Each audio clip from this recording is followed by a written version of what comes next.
कि बाग को पानी लग रहा है, इसलिए तना, शाखें, पत्ते, फूल, फल बन रहे हैं।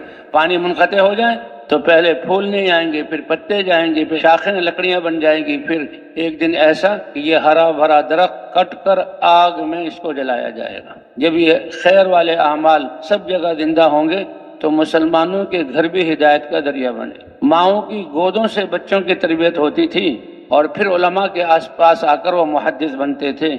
माँ की गोद से इमाम बुखारी नाबीना थे और यतीम थे, अल्लाह ने उनको इमाम बुखारी बनाया माँ की तरबियत और दुआ से। ऐसा अल्लाह से मांगा कि अल्लाह ने बीनाई वापस कर दी और ऐसी तरबियत की कि इल्म के लिए निकले।